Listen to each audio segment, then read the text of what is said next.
سر آج 10 پروگرام میں ہے پنجاب اریگیشن ڈپارٹمنٹ. چلو یہ محکمہ رہ گیا تھا، محکمہ آب پاشی.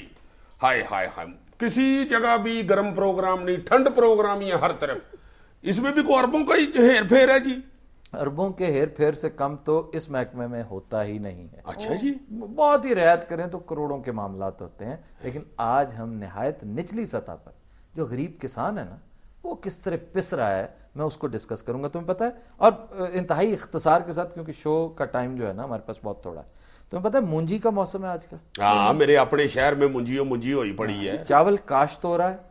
اس میں سب سے زیادہ نقصان ہوتا ہے اس کا جو ٹیل اینڈ پہ جو کسان ہے اس کو پانی نہیں ملتا، جو اخیر پہ ہے. اخیر پہ. اور تمہیں پتہ ہے پانی کے بغیر منجی جو جتنا آپ پانی ڈالتے چلے جائیں چاول کی فصل اتنی کو منجی اچھی ہوگی. اتنی فصل، اور منجی تو بلکہ لگانے سے پہلے پانی کھڑا کرنا پڑتا ہے. بہت زیادہ کھڑے پانی میں ایک طرح کے پانی کا ایک جوہر بنا کے اس میں آپ کو وہ کرنا پڑتا ہے. بالکل. اب ہوتا یہ ہے کہ جو زوردار لوگ ہیں، جو زوراور لوگ ہیں، جو تگڑے لوگ ہیں، ان کی اگر منظوری ہوئی پانی کے موگے کی 6 انچ کا، اچھا، تو وہ اس کی جگہ کر لیتے ہیں 9 انچ کا پائپ لگا دیتے ہیں اس میں. شاباش. دوسرے کا پانی چراتے ہیں اور اپنے پانی اپنے فصلوں کو یعنی زیادہ پانی ان کی زمین کی طرف مڑ جاتا ہے اور آگے جاتا ہی نہیں. آگے جاتا ہی نہیں. وہ بیچارے بد نصیب جو ٹیل اینڈ پہ ہوتے ہیں وہ. اب جو اصل بات جو آج بتانی ہے نا، یہ پانی چوری کوئی ایشو نہیں ہے.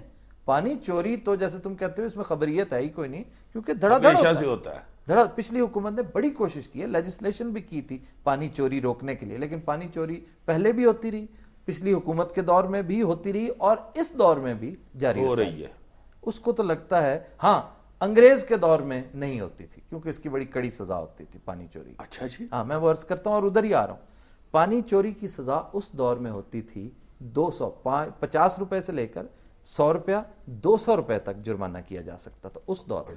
اس دور میں جب 17 روپے تگڑے افسر کی تنخواہ ہوتی تھی. 200 روپیہ جس کو ہو جائے تو وہ اپنی وہ زمین بیچ دیتا تھا بیچارہ بد نصیب جس پر وہ پانی چوری کیا کرتا تھا. 200. آج بھی سزا 200 روپیہ ہی ہے اس مہنگائی کے دور میں بھی. جی یار تم آپس میں باتیں کرو میرا ویر. تمہیں سمجھ آئیے کہ میں کیوں آج اس ایشو کو چھیڑ رہا تھا کہ جب رو پیٹ کر جاتا ہے نا کسان ایس ڈی او کے سامنے، ایکسین کے سامنے، اریگیشن کے سامنے کہ بھائی میری کو داد رسی کرو، تو وہ چونکہ آپس میں اکثریت ملی ہوتی ہے، ملی بھگت سے ہو رہا ہوتا ہے نا یہ سلسلہ. بالکل. قانون کا لبادہ اوڑھ کر اس کے پردے میں چھپ کر جو کرپشن ہوتی ہے نا، یہ محکمے واپڈا یہ کرتے قانون کے اندر رہ کے ہیں. یعنی وہ شکایت لے کے جاتا ہے مسکین آدمی اور یہ محکمہ آب پاشی اس بڑے چودھری کو 200 روپیہ جرمانہ کرتا ہے، جو کہ 200 روپیہ وہ اپنے بچے کو ٹکیوں ٹافیوں کے لیے دے دیتا ہے. نہیں وہ لاکھ روپیہ بھی کر سکتا ہے. 200 سے لے کر اگر ایک دفعہ آپ نے وائلیشن کی ہے 200 سے لے کر لاکھ روپیہ بھی کر ستا ہے.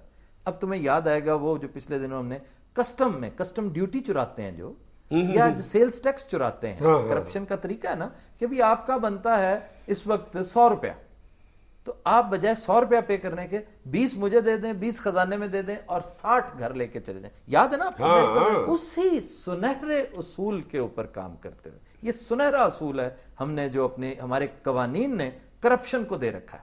کرپشن کرنے کا سنہرا طریقہ کہ آپ یہ کریں، ہم آپ کو اس وائلیشن پر کڑی سے کڑی سزا ہے لاکھ روپیہ، کم سے کم ہے 200 روپیہ.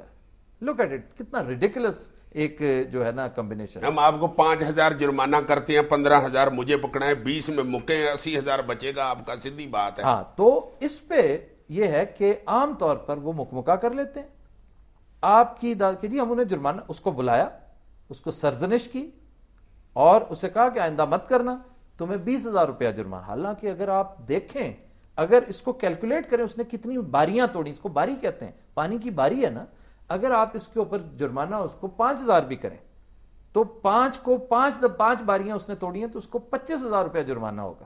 صحیح. آپ اس کو 700-800 روپیہ جرمانہ کرتے ہیں، سرزنش کرتے ہیں اور بھیج دیتے ہیں. سرزنش بھی ایسے ہی کرتے ہوں گے نا کہ چوری صاحب خبردار اگر آئندہ کیا تو میں پیری پڑ جاؤں گا آپ کے. بالکل وہی کیفیت. حالانکہ اسی حکومت نے، موجودہ حکومت نے ایک بڑے اہم شخصیت، یہی گجرانوالہ تمہارے ڈسٹرکٹ میں ہی، اس کے ایک عزیز کی اسی طرح کی کرپشن پر اس کو 5 لاکھ جرمانہ بنتا تھا.